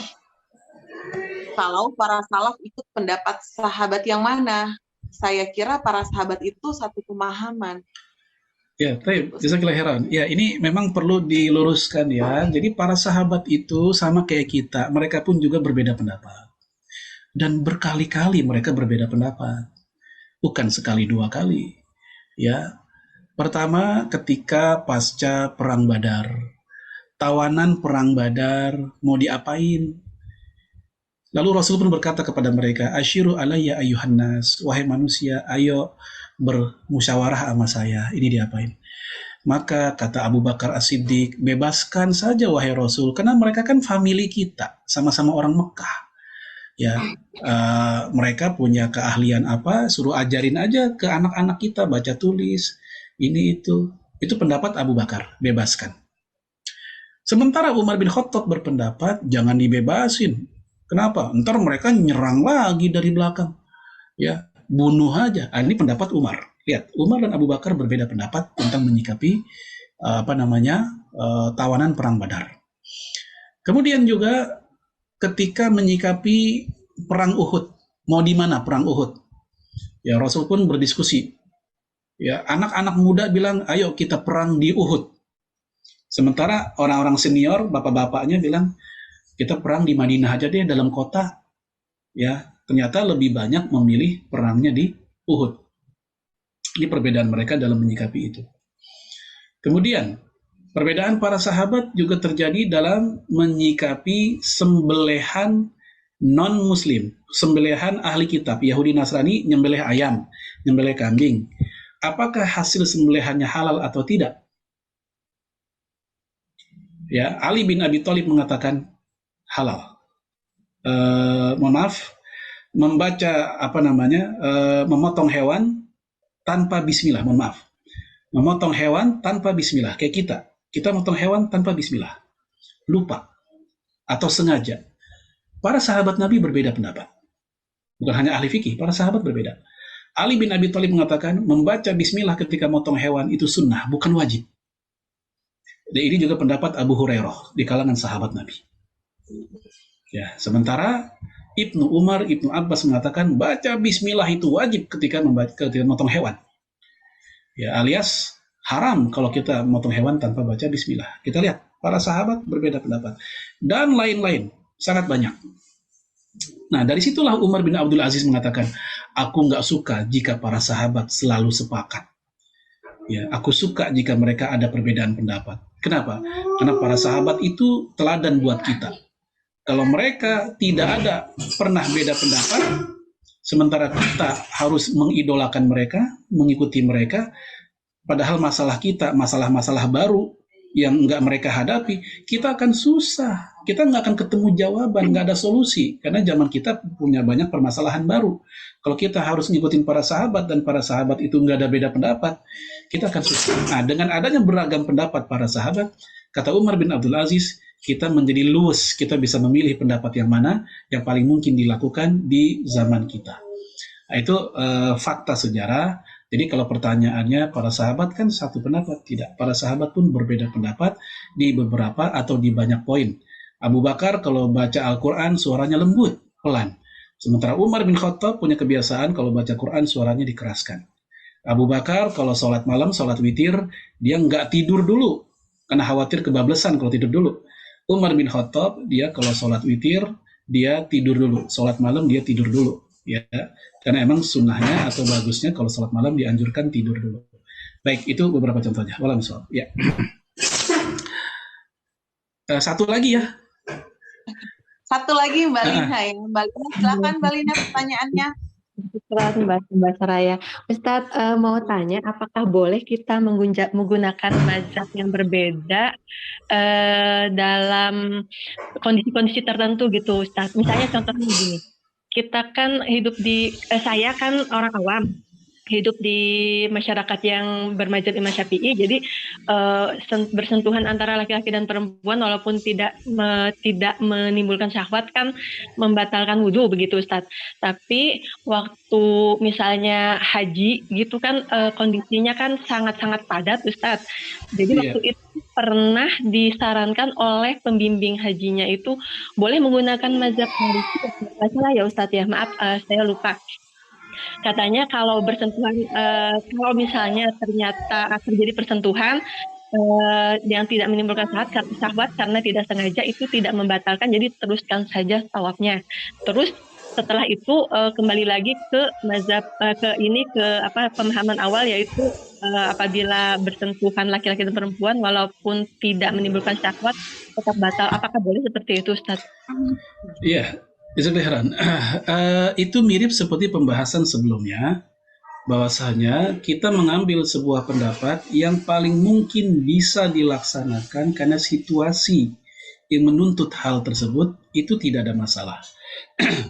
Dan itu sering dilakukan oleh para ulama terdahulu juga. Jadi mereka juga luas, mereka nggak kaku. Saya lihat yang fanatik dan keras itu biasanya di generasi belakangan gitu ya. Para ulama terdahulu mereka luas ya, seperti yang tadi ketika kita meyakini menyentuh istri atau suami itu batal wudhu, namun hal tersebut sulit untuk kita praktekkan ketika kita tawaf ribuan orang di situ campur laki perempuan, karena tawaf kan nggak pakai hijab ya, nggak pakai penghalang, semua nyampur laki perempuan satu grup.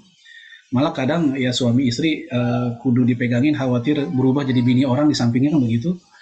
Maka kalau dia kekeh menggunakan pendapat mazhab Syafi'i, dia bawaannya wudhu dulu itu, ya akan merepotkan.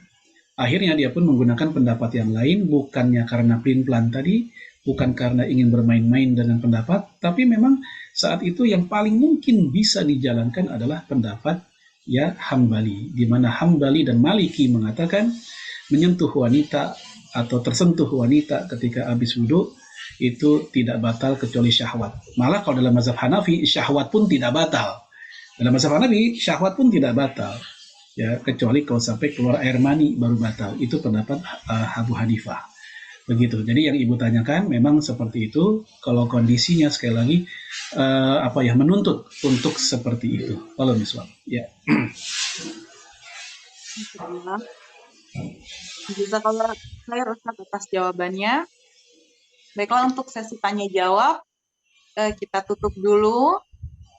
Jadi saya bacakan kesimpulannya. Masya Allah, ini kajian hari ini benar-benar menambah pengetahuan kita ya. Jadi seperti Ustaz jelaskan tadi bahwa sebagaimana ada penuntut ilmu, kita tidak boleh merasa bahwa apa yang kita yakini saat ini adalah yang paling benar. Bagaimana ulama-ulama terdahulu, bahkan sahabat pun berbeda pendapat. Baiklah, sebelum kita akhiri, saya mau bertanya Mbak Tuti, apakah ada quiz hari ini Mbak Tuti? Enggak Mbak, Tuti? enggak ada. Oh oke. Tidak ada, berarti kita bagi jamaah yang berkenan membuka kameranya, mari kita mengadakan sesi foto. Doa dulu Mbak. Oh, doa dulu aja ya. Oh, oke. Baik Ustadz, mohon dipimpin doa dulu sebelum kita akhiri kajian hari ini. Baik Bapak Ibu sekalian, kita akhiri pertemuan kita bermunajat pada Allah. Semoga Allah mengabulkan doa kita semua. Kita istighfar dulu. Astaghfirullahaladzim min kulli dzambin azim wa natubu ilaih. Hamdan syakirin, hamdan naimin, hamdan yuafi ni'amahu kafi'u mazidah. Ya Rabbana lakal hamdu kama yanbaghi li jalali wajhikal karim azim sultanik. Allahumma salli wa sallim ala nabiyyina Muhammad wa ala alihi wa sahbihi ajma'in. Allahumma taqabbal minna salatana wa qiyamana wa siyamana wa jami'a ibadatina ya mujibas sa'ilin. Rabbana la tuzigh qulubana ba'da idh hadaitana wa hab lana min ladunka rahmah innaka antal wahhab. Rabbana hab lana min azwajina wa dhurriyyatina qurrata a'yun waj'alna lil muttaqina imama. Allahumma amitna 'alal Islam, Allahumma ahyina 'alal Islam. Allahumma ighfir lil muslimina wal muslimat wal mu'minina wal mu'minat al ahya'i minhum wal amwat innaka sami'un qaribun mujibud da'wat ya qadiyal hajat. Rabbi ighfir lana wa li walidina warhamhum kama rabbawna shighara. Rabbana atina fid dunya hasanah wa fil akhirati hasanah wa qina adzabannar. Wa sallallahu ala nabiyyina Muhammadin wa ala alihi wa sahbihi wa sallam. Subhanaka rabbil izzati amma yasifun wa salamun ala mursalin walhamdulillahi rabbil alamin.